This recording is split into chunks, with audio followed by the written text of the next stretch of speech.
시심발언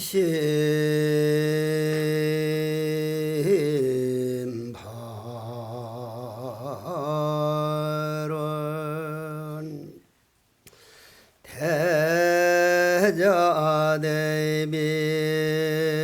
물보살님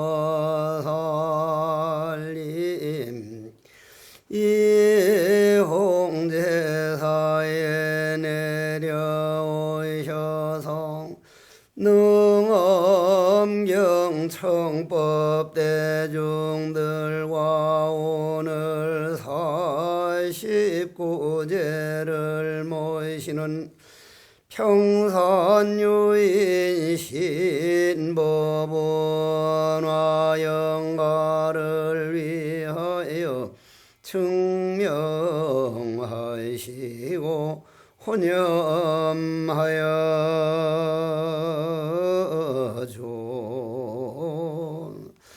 저희들이 과거무시이래로 마음 불생불멸본 마음을 깨닫지 못하고 100년 미만으로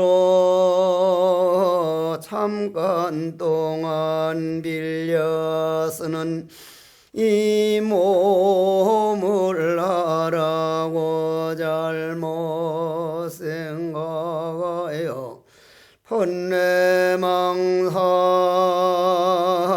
감정에 끌려다니느라 나고 죽는 생사 윤회를 하옵는 바 이 차이년 능엄경법문 듣는 공덕으로 참나를 깨달아서 필경동덕 안욕따라 사임약삼보리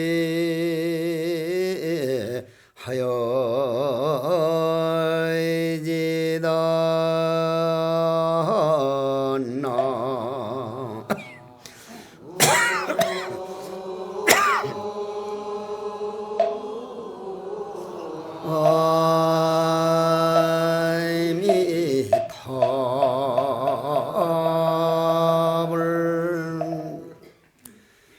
제가 제 자신이 70 넘어 지금 살다 보면서 가만히 자신을 돌아보면 이 지구상에서 가장 큰 감옥은 바로 내 자신이다.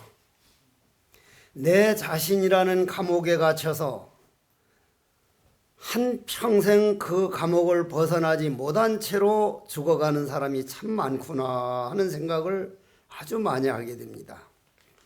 특히나 우리를 낳아주신 부모님들은 자식 걱정이라고 하는 그 감옥에서 벗어나기가 참으로 어렵습니다. 법운화 영가가 살았을 때 홍제사에 있음으로 인해서 내 주위가 아름다웠고 13살 어린 나이에 절에 들어와서 한평생 정이 들만하면 노보살은 떠나고 떠나는 모습을 보면서 죽음이란 항상 내 앞에서 기다리고 있구나. 고로 신법운화 영가여 살아서 가는 곳마다 주위를 아름답게 했다면 죽음의 세계에서는 더 아름답게 만드셔야 됩니다. 그러려면 신법운화 영가에게 내가 간절히 부탁할 것은 오늘로서 자식들에 대한 걱정을 놓아버리십시오. 딸 자식에 대한 걱정을 놓아버리십시오. 인연이 끝났기 까닭입니다. 지구는 살아있는 사람들 몫이기 때문에 돌아가신 분이 집주인을 와서 딸 자식을 걱정하면 앞길이 더 어두워집니다. 그런 마음을 가지고 법운화 영가가 나를 얼마나 좋아했습니까?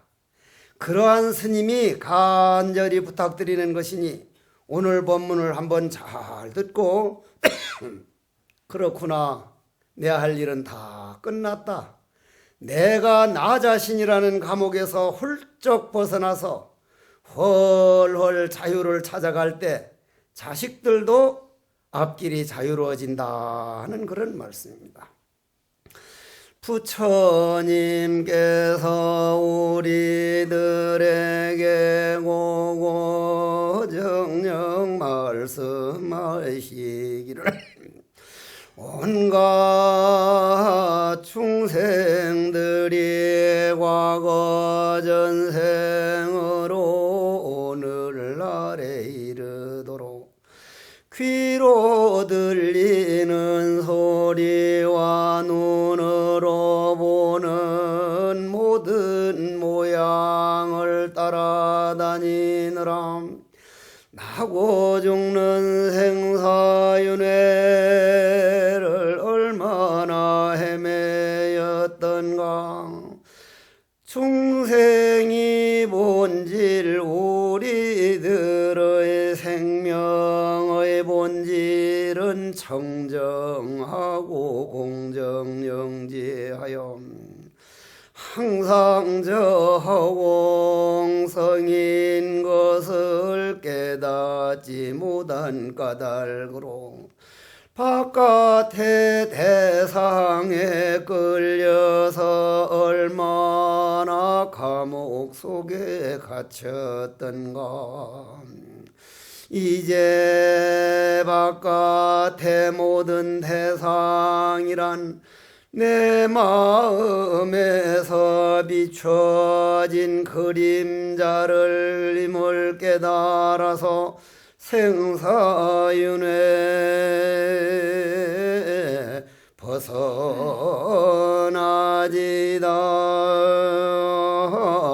않나.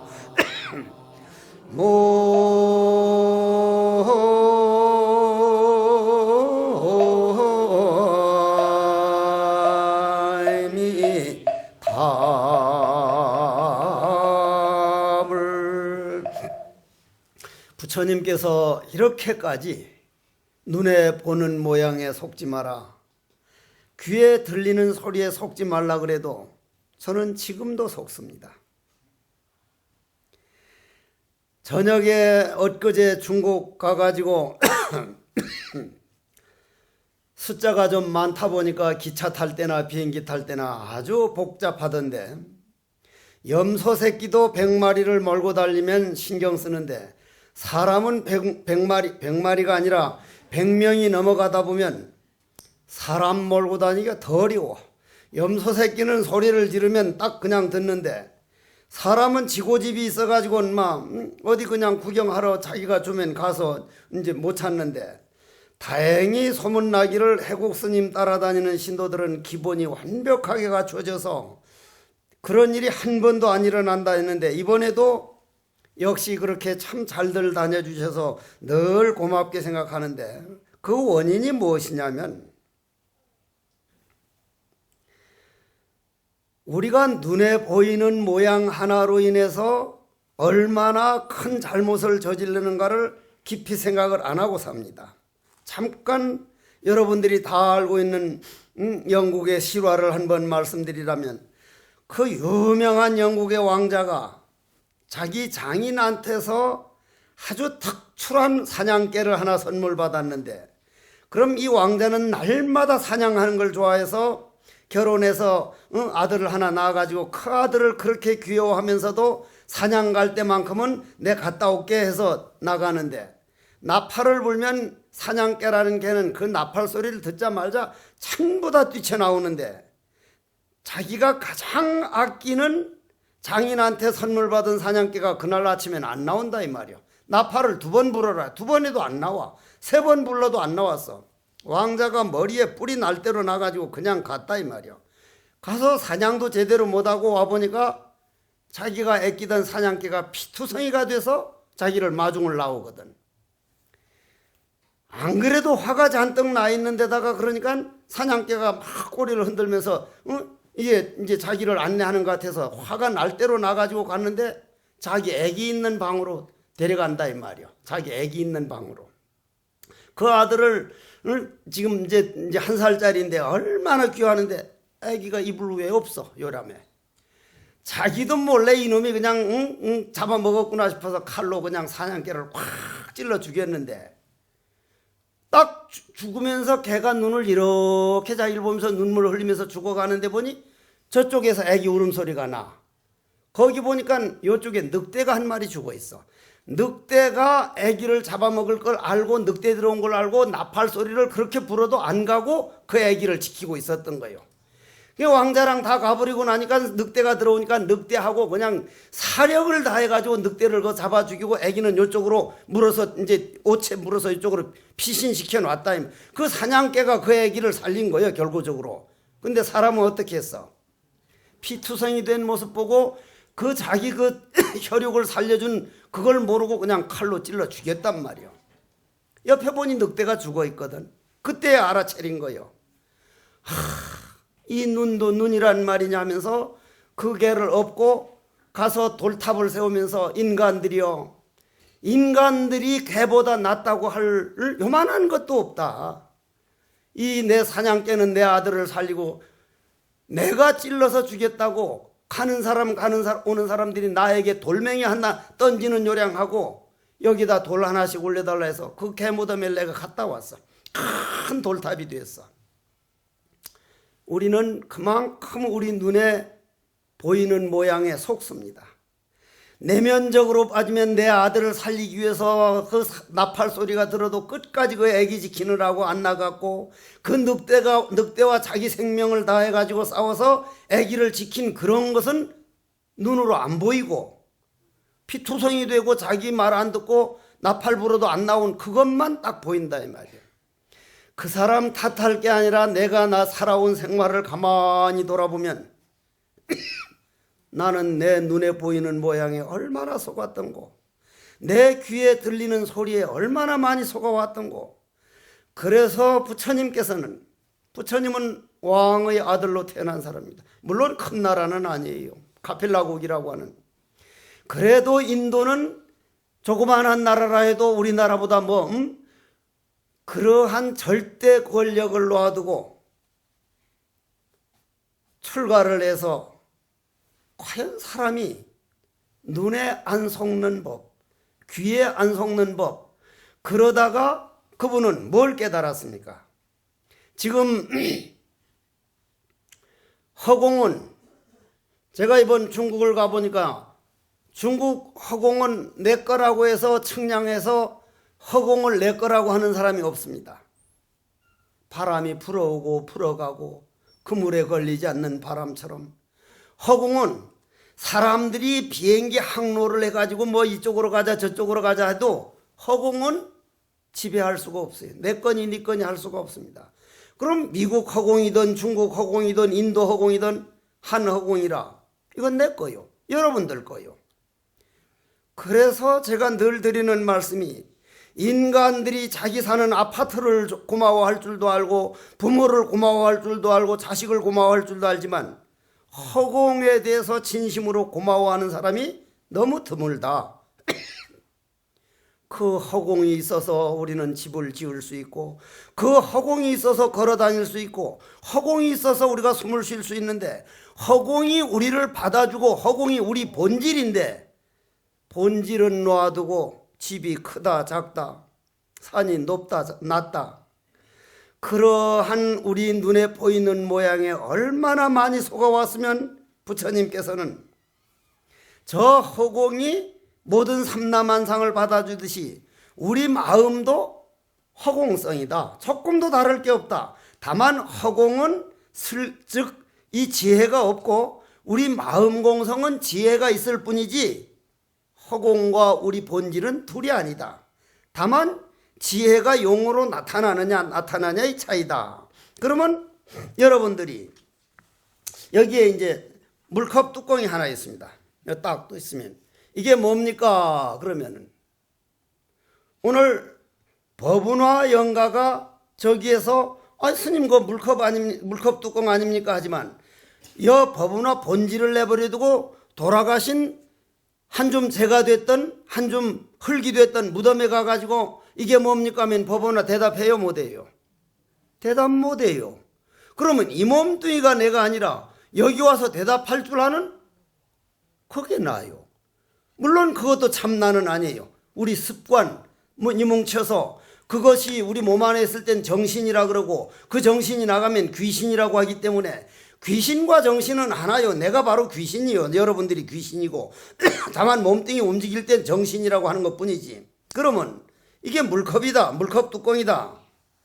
아, 내가 하는 게 아니라 할 줄 아는 마음이 판단해서 대답하는, 그렇게 생각하고 눈에 보이는, 눈으로 보고 그냥 물컵 뚜껑이라고 내가 결정하는 줄 알거든요. 내 본질 공성에서 나온 답인 줄은 모르고 고로 수없이 하는 말이지만 여러분들 몹시 억울한 일을 생각을 하거나 몹시 모함을 당해가지고 막 열이 펄펄 나거나 그럴 때 입김을 코 불어서 비닐봉지에 싸서 가보면 무슨 색깔 나온다 그랬어요? 검은 색깔 나온다 그랬죠? 그럼 검은 색깔 뭉쳐있는 걸 암흑색이라 그러죠? 그 암흑색을 지옥이라 그래요. 반대로 여러분들이 조용히 마음의 안정을 하고 우리 종교인들이 곤쳐져야 할 게 절에 단 하루도 안 나오고 교회에 단 한 번도 안 나가도 자기 마음을 잘 길들이고 농사를 지으면 그 사람은 자유예요. 극락이요. 천당이요. 100번 1000번 절에를 다니고 100번 1000번 교회를 날마다 나가더라도 자기 마음이 악한 마음으로 꽉 찼으면 그건 까만 색깔이야. 그건 암흑투성이야. 그건 지옥이요. 여러분들이 남을 배려하고 양보하고 내 마음을 넓힐 때 아니면 조용히 내 마음이 안정됐을 때 비닐봉지를 가져다가 한번 입김을 불어다가 가서 내 입김에서 무슨 색깔 나오면 하얀 색깔 나오지 않냐 이 말이야. 당장 해봐. 그러면 흰 색깔은 광명이고 광명이 모여있는 걸 우리는 극락이라 그러고 암흑이 모여있는 걸 지옥이라는데 광명이나 검은 암흑을 누가 만들었어요? 내 한 생각이 만들었죠. 악한 생각을 하면 검은 생각, 선한 생각을 하면 극락. 그러면 검은 색깔 나오는 건 검은 소라 그러고 흰 색깔 나오는 건 흰 소라 그러는데 검은 소와 흰 소가 날마다 싸워. 날마다. 누가 이긴다 그랬어요? 검은 소가 이겨? 흰 소가 이겨? 여러분들 귀가 희한한 귀예요. 법문은 듣기만 하면 이쪽으로 들어와서 피식 이쪽으로 가스귀요. 가스귀. 그냥 가스귀가 돼서 이쪽으로 들으면 이쪽으로 빠져나가 버려. 근데 또 그 귀가 희한한 자물통 귀가 될 때는 남에게 억울한 말 들으면 3년을 욕을 묶어놓고 여기다 딱 묻어놔. 법문이 그래야 되는데 반대로 됐단 말이요. 검은 소가 이기느냐 흰 소가 이기느냐는 내가 어디에다 양식을 주고 있느냐. 우리는 주로 검은 소한테 양식을 줘요. 왜 검은 소가 이길 수밖에. 흰 소에다가 양식을 주는 시간을 우리는 마음 수행한다 그러고 남을 배려한다 그러고 나와 남이 둘이 아닌다 그러는 크밀령가여 고로 극락도 내가 만들고 지옥도 내가 만든다. 여러분들이 지금 현재 살고 있는 우리들이 지금 살고 있는 수준은 옛날 왕들보다 더 잘 산다고 생각하셔요? 못 산다고 생각하셔요? 10배 더 잘 살고 있어요. 10배. 학력으로 봐도 몇십 배요. 가지고 있는 재산으로 봐도 몇십 배요 한데 옛날 우리 조상들 왕들 물론 왕은 행복하지는 못했습니다마는 우리 조상들보다 지금이 형제간의 재산 싸움 뭐 부모를 죽이기도 하고 그냥 묻지마 폭력도 하고 그냥 뭐 날마다 사건 사고가 터지는 걸 보면 돈도 더 많이 고지고 있고 배우기도 더 많이 배웠는데도 더 못해지고 있다 이 말이에요. 더 못해지고 있어. 아인슈타인 박사가 이 콜 MC 제곱이라는 상대성 원리를 발견해 놓고 하는 말이 내가 오늘 발견한 이 상대성 원리라는 과학이 정신 문명이 앞서가고 과학 문명이 뒤따라가면 이 상대성 원리는 인간들을 먹여 살리는 큰 도움이 되지만 정신 문명은 뒤떨어지고 과학 문명만 앞서가면 상대성 원리는 원자폭탄이 돼서 인간들을 전멸시킬 것이다. 그렇다면 여러분들은 어떻게 생각해? 지금 우리가 미세먼지가 한창 올 때쯤이면 과학이 과연 발달하는 게 맞느냐? 이대로 우리는 그래도 저 미세먼지를 먹어도 어른들은 좀 살 만큼 살았고 이제 면역력이 생겨서 괜찮지만, 여러분들 손자 손녀들은 저런 미세먼지 지금은 조금 낫지만 한창 심할 때면 이건 그대로 병덩어리요, 암덩어리라 이 말이요. 우리 자손들이 숨도 못 쉬게 만드는 과학이 과연 발달한다고 우리가 봐도 될 것이냐? 그렇게 볼 때 이런 능엄경은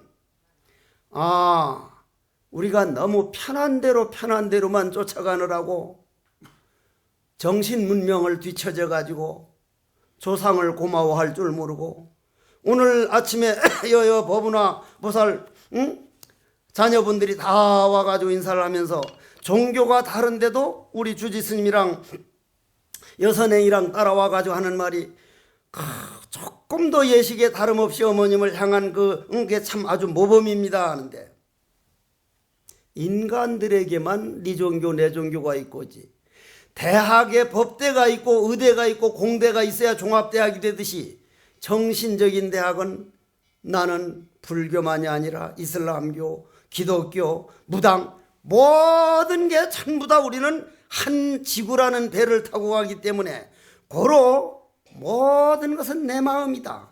지옥을 만드는 것도 나요, 극락을 만드는 것도 나니, 그런 마음에서 내 자신에서 벗어나는 감옥에서 벗어나는 길을 부처님께서는 뭐라고 생각을 했으며, 오늘 법운화를 대신해 가지고 안한 스님이 또 묻기를 뭐라고 묻느냐면 내 자신이라는 감옥에서 벗어나는 길을 묻는데, 부처님, 비록 부처님께서 그렇게 눈으로 보는 것이 우리가 속는 거요, 귀에 들리는 것이 귀가 듣는 게 아니다. 내 안에 눈으로 볼 줄 알고 들을 줄 아는 그놈이 그 공성이라고 하는 공정영지라는 그게 참나지, 이 몸뚱이는 빌려 쓰는 자동차라고 그렇게 말을 해도 안한 스님이 다 못 알아듣고 묻기를 뭐라고 물었냐면, 부처님께서 비록 그렇게 간절하게 이 몸뚱이라고 하는 것은 길어봐야 몇 년 못 산다. 정말 금방 죽어가요. 내가 이 홍대사 온 다음만 하더라도 벌써 선빵 노보살이 몇 명이 돌아가셨습니까? 또 죽어가고 우리 앞에서도 딱 죽음이 기다리고 있는데도 우리는 죽음이 멀리 있는 것처럼 하는데, 병원에 가야 당신 몇 년밖에 못 산다, 몇 달밖에 못 산다야. 의사가 그 말 하기 전에 우리는 죽는 날이 딱 정해져 있어요. 다만 본인이 모를 뿐이지.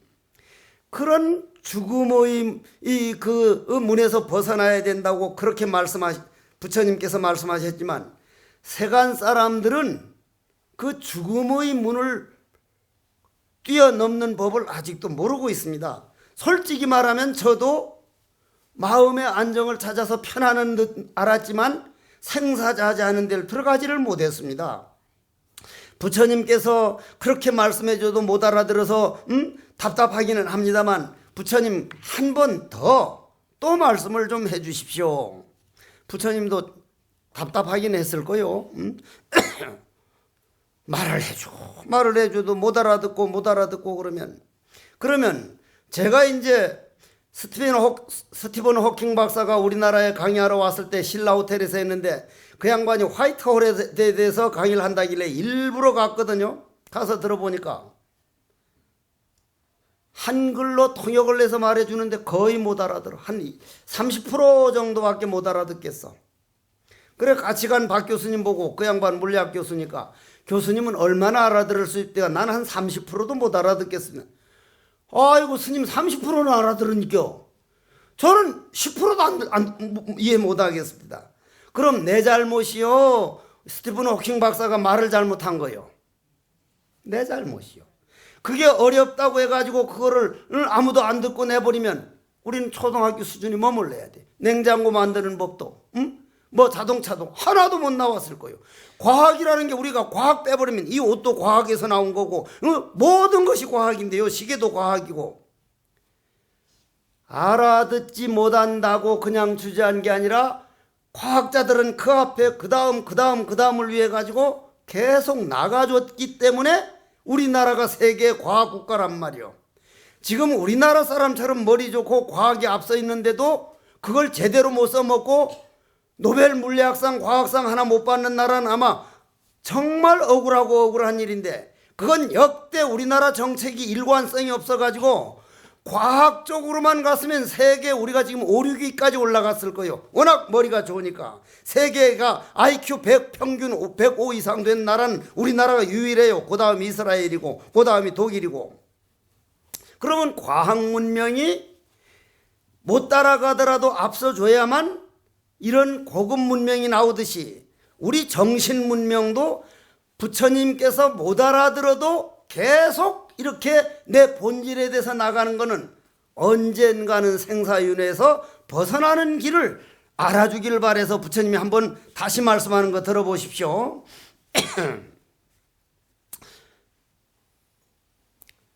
그래, 아나나 잘 듣기 바란다. 모든 중생들이 생명과 함께 지니고 온 무명을 명백하게 인식하고 싶다면 이 말부터가 벌써 아주 대단히 참 고마운 말씀이거든요. 우리가 감정이 일어난다면 감정을 우리는 번뇌망상이라는데, 그 번뇌망상을 무명이라 그러는데, 그 번뇌망상이 일어났다고 하는 것은 그 안에 감정을 일으킬 줄 아는 공성이 있기 때문이다. 즉 생명이 본질과 함께 번뇌망상이 일어나지 번뇌망상만, 죄업만 따로 일어날 수는 없다. 이게 얼마나 좋은 말입니까? 바닷물이 없는데 파도가 일어납니까? 안 일어납니까? 바닷물이 없는 파도는 있을 수 없어요. 바닷물은 우리 마음이 본성이고, 즉 부처짜리고, 파도는 번뇌망상이고, 미워하는 감정, 원망하는 감정인데, 바닷물에서 파도가 일어나지 바닷물이 없는 파도는 없습니다. 그럼 파도는 뭐요? 바닷물이요. 바닷물이요. 바닷물. 다만 바람에 의해서 바닷물이 변형된 모습이에요. 우리 못된 모든 죄업 하는 죄업이 내 본성이요, 하느님이요, 부처님이요. 우리 중생들은 죄업에 너무나 많이 속아왔습니다. 죄업에서 좀 자유로워지십시오. 죄업이란 내가 익힌 습관이기 때문에 내가 습관만 고치면 내 본질은 죄업에 물들지 않는다. 법운화 영가요, 당신은 이런 법문을 내한테서 엄청 많이 들었습니다. 당신이 죄업이라면, 아이고 내가 가버리면 이 자식은 어떻게 할까? 이 일은 어떻게 할까? 그건 본인이 생각하는 거예요. 생각 놔버리면 없는 거예요. 고로 부설거사가 마지막 임종계를 한마디 하는데 오늘 법운화 영전에 올립니다. 목모소이견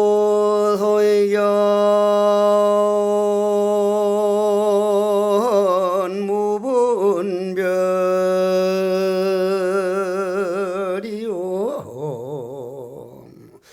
이청무성 철십이니라 분별십에 도방하고 탄간심볼 자귀이니라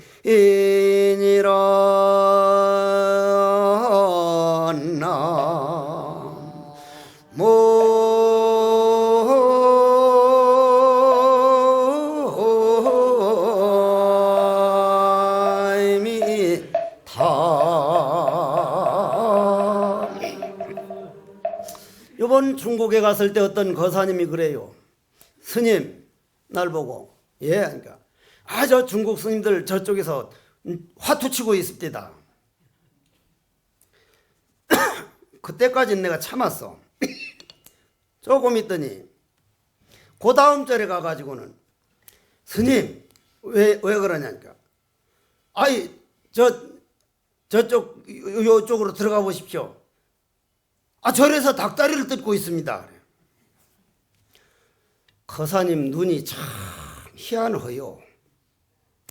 나는 가는 절마다 부모 형제 가슴에 못 박아놓고 오로지 중생을 위해서 내 마음 깨닫고자 큰 스승들이 걸어온 에너지만 보이는데 거사님 눈에는 어떻게 그렇게 꼭 닭다리 뜯는 것만 보이고 화투 치는 것만 보여요.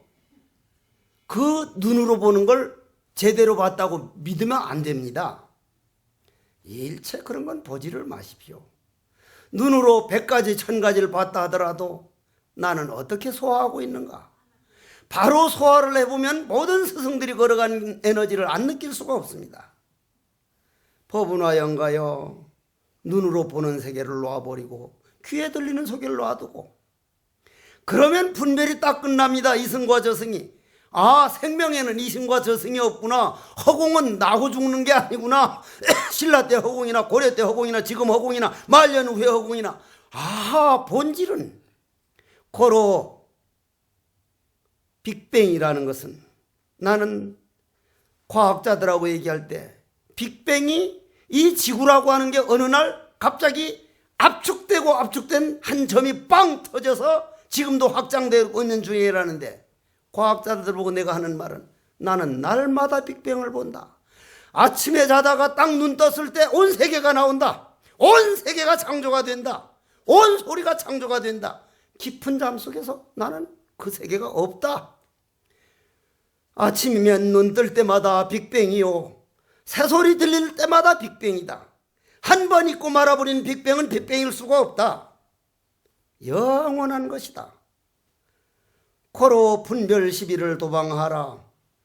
걱정, 근심, 번별 시비 다 놔두고 법은화 영가여, 단간심불자위기라. 당신이 한평생 홍제사 선방에 와가지고 나는 누구인가, 왜 뜰 앞에 잣나무라고 했는가? 모를 뿐인, 안다, 모른다는 모르는 게 아니라 내 본질이 백지니까 백지 상태로 돌아간 걸 모를 뿐인 모름, 안다 모른다는 상대성 모름이 아니라 청정한 모름 속에 턱 들어가면 그거를 고요라 그러고 평화라 그러고 영원이라고 이름합니다. 법은화 영가여, 행복하십시오. 평화가 바로 당신 자신입니다. 그러면 부처님께서는 거기에 대해서 네 생명과 함께하는 모든 죄업이 둘이 아니라는 걸 명백하게 깨닫고 싶다면 어떤 것이 너로 하여금 생사윤회를 하게 하는지 그 뿌리를 알아내야 된다. 알고 싶죠? 그래, 알고 싶지를 않으니까 하고 마니까 못하는 거예요. 만일에 자동차를 한번 딱 부딪혀서 봐. 그렇게 이해하고 마는가? 이 무슨 놈의 새끼야? 이 13층에서 던져버린 메주 덩어리 같은 새끼야. 똥물에 튀김 같은 놈. 벨욕을 다 하면서도 법을 들을 때는 그만큼 감정이 안 일어나는 거예요. 전율이 안 일어나는 거예요. 뿌리를 알아야 된다. 그래 놓고는 답이 나옵니다. 너 알고 싶냐 하니까 진짜로 알고 싶습니다. 진짜로 알고 싶습니다. 야, 다른 거 아니야? 바로 너의 육군이야. 딱 이래 대답했습니다. 법은화 알아듣습니다. 사람이 죽으면 엄청 맑아져요. 70배가 맑아져요. 그걸 알고 싶으면 오늘 집에 가서 죽어봐요. 70배가 맑아집니다. 바로 육군이야. 법은화 영가여, 당신이 육군은 화장했으면 한 줌 재요, 매장했으면 벌써 썩어가고 있습니다. 여러분들은 매장 방법에 대해서 바로 알아야 돼요. 그 나라 기후 풍토와 알맞도록 모든 것이 이제 사람이 죽으면 그 처리하는 방법을 매장 방법이라는데, 아프리카에서는 어떻게 해요? 아프리카 한쪽에는 아버지가 딱 돌아가시면 바로 바깥에 놓으면 썩어요, 안 썩어요? 워낙 더우니까. 썩으면 구더기가 3시간 만에 버글버글 일어나죠. 전체가 구더기가 되죠. 그럼 그 구더기는 누가 먹는다 그랬어요? 그 집에 장손이 다 먹어요. 한 마리도 안 빼고 다 먹는다 이 말이요. 응? 티벳 같은 데는 땅덩어리가 없고 워낙 고산지대라 썩지도 않고, 그러니까 독수리에게 조장을 하고 풍장을 하고, 우리나라는 옛날 신라 때는 왕족들만 화장할 수 있었지 일반 백성은 화장을 못했어요. 근데 우리나라도 앞으로 매장을 하게 되면 안 그래도 좁은 땅덩어리에 조금 좋은 터는 몽땅 다 무덤을 써버리면 이건 나라의 비극이에요, 우리 자손들에게. 고로 반드시 우리는 이제 화장을 하든지 아니면 가능하면 시신은 남에게 기증해두고 가는 게 제일 좋습니다. 내가 이 말똥말똥하는 이 눈을 그냥 썩어버리는 거하고 내가 죽자마자 6시간 만에 딱 빼가지고 안 보이는 사람 준다면 그 얼마나 좋은 거예요, 얼마나. 너무나 좋은 거거든. 날 보고 스님 시신 기증해서 지금 해버리면 그러면 살이라는 건 그 사람이 살아온 인생이 살이가 돼야 되지 구슬만 살이가 돼서 되겠냔 말이요. 자, 그럼 답을 듣잔 말이에요. 답을. 육군이다. 기가 막힌 답이요, 이 답이. 기가 막힌다. 나는 처음에 이게 무슨 소리인지 몰랐어서, 젊어서는. 지금 생각해보면 와, 부처님이 참말 육군이다 하는 답. 육군이 뭐요? 눈, 귀, 코, 입, 몸뚱이, 우리 생각, 그걸 육군이라 그러죠. 그럼 그거 빼두고 여러분들이 다른 게 있어요, 없어요? 저 속에 있는 감정이 일어나는 그 감정이 일어나는 7식, 그 감정이 저장되어 있는 8식, 요거까지 우리는 이제 프로이드 심리학을 넘어서 가지고 8식까지 불교에서는 얘기를 하는데, 그러면 그 육군이 없다면은 남편이 약간 좀 술 먹고 와서 뭐라 해도 이 귀가 없을 때 이 육체가 영혼이 없으면 들어 안 들어? 안 들어요. 귓구멍 완전히 막아놓으면 들어 안 들어? 못 들어요. 눈 감아버리면 몰라요. 여러분들은 지금 눈 딱 감고 지금 몇 시쯤 됐습니까? 알아 몰라? 난 알아요. 한 30분 이상 안 틀려요. 한번 해보세요. 딱 눈 감아버리면 나는 새소리를 듣기 시작하거든. 아침에 우는 새소리 다르고 점심때 다르고 저녁때 다르고 다르지만 여러분들은 저건 새새끼 우는 소리 그냥 딱 해서 내버리거든. 우리가 얼마나 자연에 놓치는 게 많은지, 우리나라처럼 학교 다니듯이 죽을 때까지 산을 통해서 교육을 받고 새소리를 통해서 교육받고 낮 지나가는 바람소리에서 교육을 받고 평생 우리가 교육만 자기가 자연에 대해서 받는다면 학교 교육은 인간에게서만 받는 거고, 딱 졸업하면 자연에 대해서 교육을 받는다면요, 우리 국민은 세계적이요. 학교 다닐 때만 교육받고 교육을 안 받아. 자연을 통해서 안 받아. 정말 억울한 일이라. 그럼 육군이다 하는 거는 네가 한평생 살면서 습관을 익히는 것, 습관이 죄입니다. 죄를 하는 것. 눈으로 내 마음에 맞기를 바라고, 귀로 내 마음에 맞기를 바라고, 코도요, 여러분들이 지나가다가 생선꾼 냄새를 하니까 저 충주 나하고 같이 사는 한 불심행고살이 자기도 몰래 아따 굿이다, 스님만 없었으면 저걸 한 마리 구워 먹었으면 좋겠다. 그거는 독이에요, 독. 그 물고기가 죽어가면서 큰 맺힌 한이 구워서 나오는 독이고, 누가 방구를 피씩 꿰어가지고 아주 고약한 방구는 그거는 음식을 먹고 안에서 썩어가지고 인류에게 도움 준 거니까 그거는 정말 아름다운 냄새라 해야 되거든요. 그런데 방구 냄새는 내가 맡아봐도 아름답지를 않아요. 옆에 놈 몰래 살짝 끼워버리면 아따 그냥 어떤 방구는 맡아보면 층농증 걸릴 것 같은 방구가 있거든. 전부 다 거꾸로 되었거든요. 고로 육군이 왜 육군이냐 그 이유를 알았는데, 그 눈과 귀와 코와 입과 이 몸뚱이가 네가 익힌 감정을 거기다 대입시켜서 보기 때문에 감정 따라가지고 네가 익힌 감정에 의해서 육군을 그만 잘못 쓰고 잘못 판단하기 때문에 생사윤회에서 벗어나지 못하는 것이다. 이 말 잘 들으면 내가 부처님이 그렇게까지 간절한 눈으로 보는 거, 귀에 듣는 이런 것들이 내가 얼마나 속고 있는가. 보는 놈도 그놈이고 듣는 놈도 그놈이고 냄새만, 본질에는 좋다 나쁜다는 게 없고 허공성처럼 그냥 받아주고, 오면 받아주고 가면 놔두고, 좋고 나쁜 게 본래 없는데 내가 너무 내 감정에 속았구나. 그 감정이 육군을 움직이기 때문이다. 알아듣겠습니까? 크게 알아들은 것 같지는 않아. 그냥 겉으로만 알아들었지. 그럴 수밖에 없어. 아직 잘 몰라요. 육군이다 할 때 그 육군에 대한 눈 하면 눈만 생각하고 있지, 그 육군이 나오게 빅뱅이 생기는 원리와 귀에서 빅뱅이 생기는 원리를 알면 그 대답 정도가 나오지를 않습니다. 그럼 또 하나 여기까지 오늘 가야 돼요. 이제 부처님께서 그 생사윤회하는 원인이 육군 때문이라 그랬죠. 육군이다 이랬다 이 말이요. 부처님께서 다시 말씀하시기를, 그래 참 안한 스님이 다시 부처님께 묻기를, 부처님께서 말씀하시를 저희들이 생사윤회하는 원인이 육군이라고 하는데 저희들이 육군이라는 게 믿음이 가지 않습니다. 아니 부처님이 다시 말씀하기를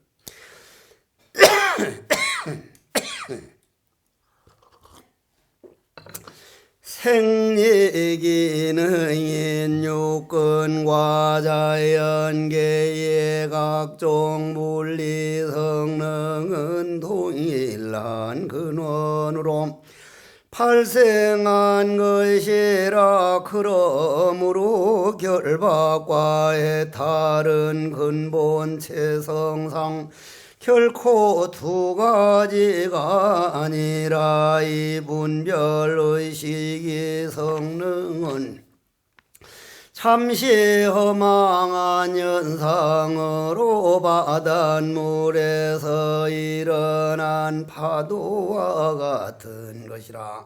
이제 너는 마땅히 잘 알아야 하느니라. 만약에 이 알고 보는 작용을 하나의 근본무며 하나의 어떤 물건으로 생각하면 바로 그것이 근본무명이라. 만약 이 알고 보는 작용 그것이 자성기는 본래야 볼 수 없고 형상 없는 것임을 분명히 깨닫는다면 그것은 바로 본래가 없는 청멸하고 청정한 것이라. 죄업을 짓는 것도 육군이지만은 그것을 깨달아 바로 공정영지도 또한 육군이니라.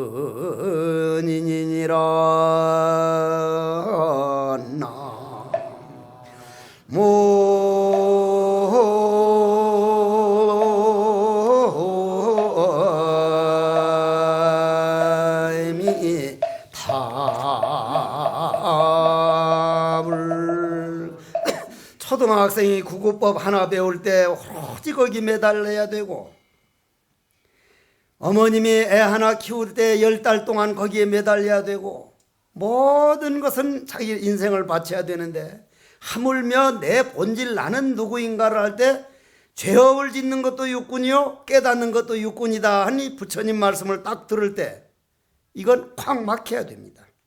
막혀야 되거든요. 사람마다 아는 것이 다르고 보는 게 다르는데, 제가 이번에 또 중국 가서 소림살 들어가는데 숭산 소림하는 글씨를 딱 보는 순간 글씨는 가만히 있는데 가슴에 전율이 오는 거예요. 그러면 내가 그 전율 오는 거를 어디서 느껴봤느냐면, 유키즈 언더블록인가 서태지와 아들인가 동태진가 그 무슨 공연하는 데를 내가 한번 일부러 가봤어. 나는 전혀 모르겠어.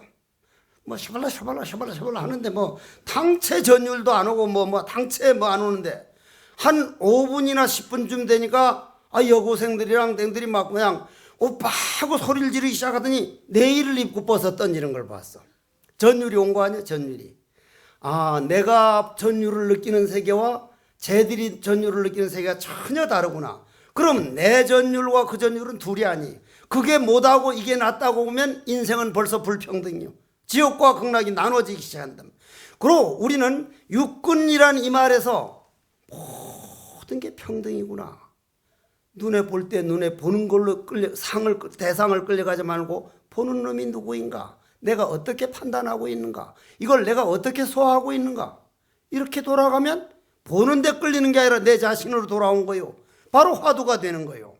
그렇기 때문에 내 것만 옳고 남의 걸 그러다는 우리나라 사람들이 장점이 엄청 많은 백성이지만 내 것만 옳고 남의 거 인정 안 하는 이 단점은 나부터도 고쳐져야 돼. 내가 이게 아주 많은 사람이야. 많이 고쳐졌지. 그래도 부처님 덕택에 국회도 가보면 의회도 가보면 나만 옳다 그러고 남은 그러다 그러고.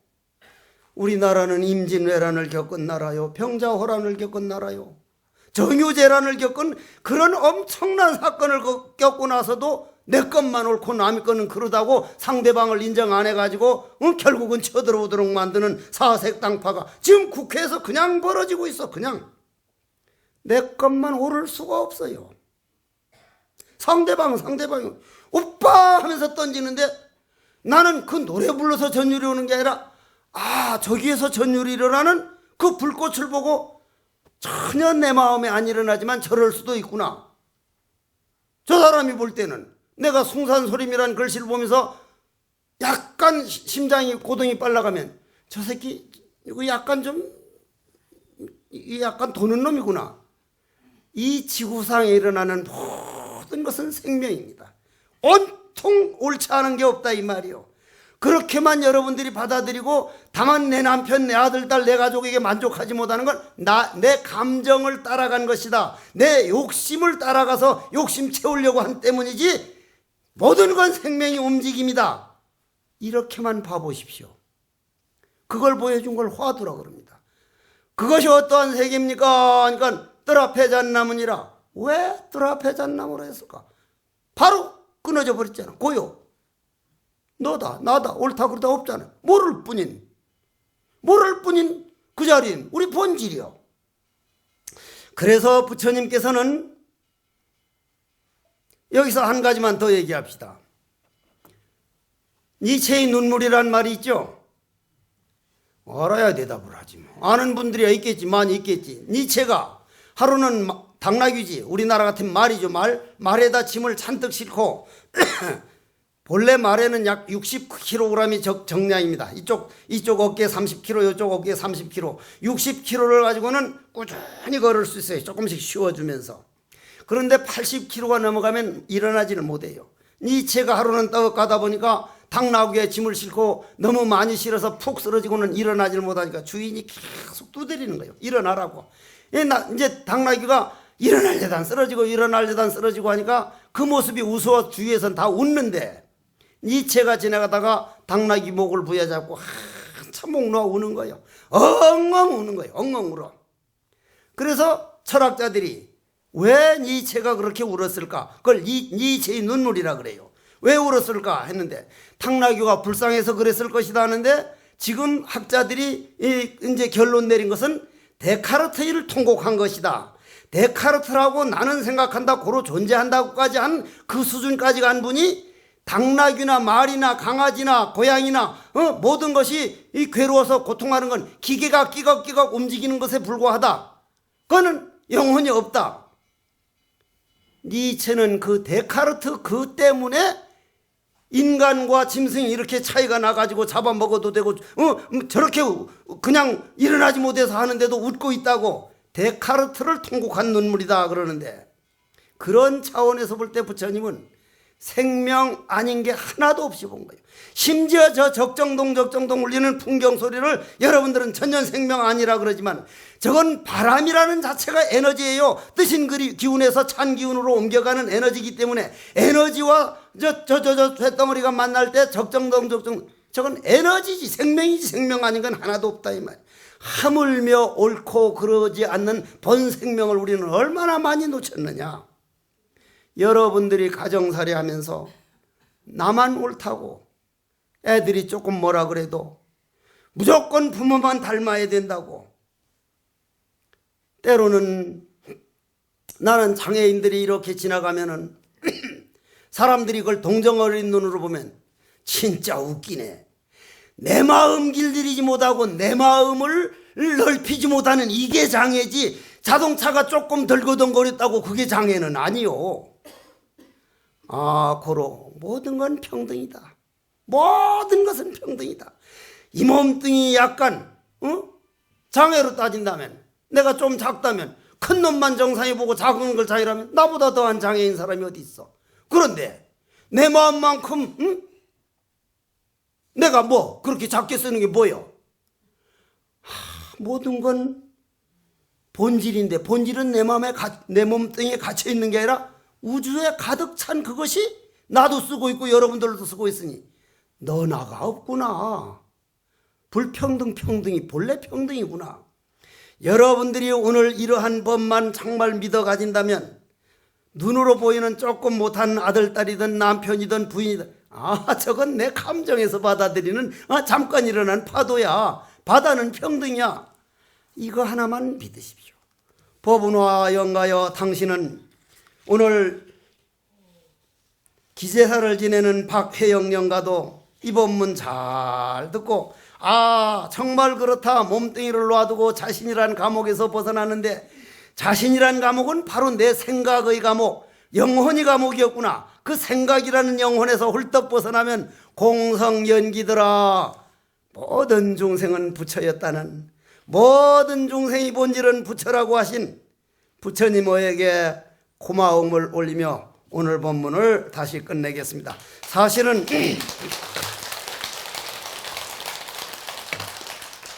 오늘 법문을 안 해볼까? 이게 무슨 놈 팔자가 중국 갔다 왔는데 어제는 나를 낳아주신 어머님 49제라고 사람이 많이 와서 사람 왔다 가면 그냥 왔다 간 사람은 참 고마운데 꼭 요 내 눈가를 보고 이제 인사라도 하고 뭐 한마디 듣고 가려면 그게 수백 명 되다 보면 나중엔 지쳐. 응? 그런데다 어제쯤은 또 불교대학 강의를 해가지고 잔뜩 힘들어. 오늘 못 갈지도 모르겠다고 하니까 우리 주지스님은 못 오면 오지 마세요. 근데 법은화보살 49제요. 그래가지고 깜짝 못하고 가야겠다. 사람이 한평생 좋은 인연을 지어놓으면 무리를 해서라도 와서 그분 가는 길에 이런 말씀이라도 드려야 되겠다. 좋은 인연들 맺어놓으십시오.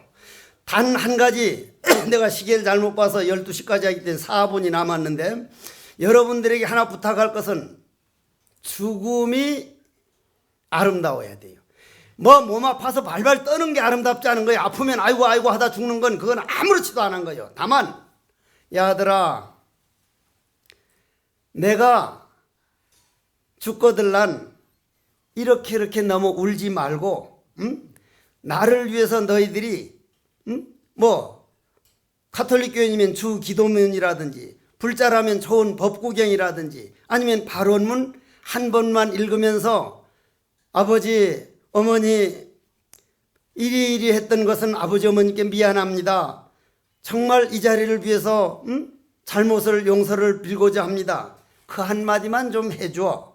이렇게 딱 유서를 써놓고 대신 내가 너희들에게 부담 안 주려고 내 관리를 잘해서 절에 가서 절을 하고 산에 가서 길을 걸으면서 내가 최대한 내 건강 관리를 잘 해나갈게. 얼마나 가치 있는 노인이에요. 그 죽음의 연습이거든. 얼마나 좋아. 여러분들이 아들, 딸 말년이 돼가지고 아들, 딸 감동할 수 있는, 아들, 딸들이 아버지, 어머니가 딱 하고 나면 감동할 수 있는 그림 하나든 일기 하나를 써나가면서 난 오늘 이래서 법당에 다녀왔어. 가서 너희들에게 이런 소원을 빌고 왔어. 그런 걸 하나하나 적어버릇하십시오. 그리고 그걸 일기장으로 아들, 딸들에게 남기십시오. 그 아들, 딸들에게 그게 얼마나 큰 재산이 되는 줄 압니까? 그러면서 나도 이렇게 너희들을 위해서 했지만 너희들을 이렇게 화목하게 살아줘. 너희들은 이렇게 해줘. 그 죽음의 교육 기가 막힌 교육이에요. 여러분들이 그러한 죽음의 준비를 항상 하면서 죽음을 아름답게 장엄하기를 바라면서 원컨대는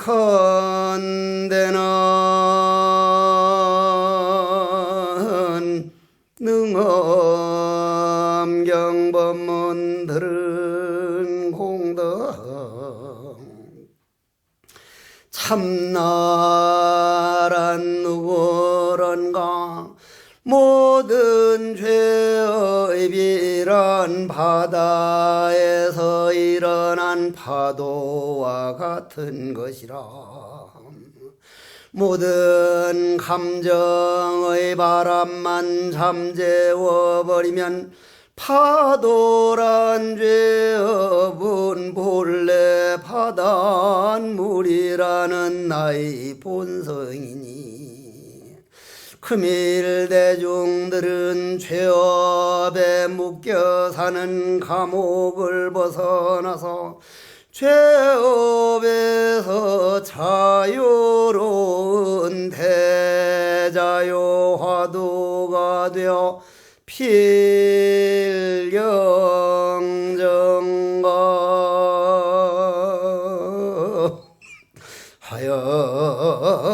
하여이지다.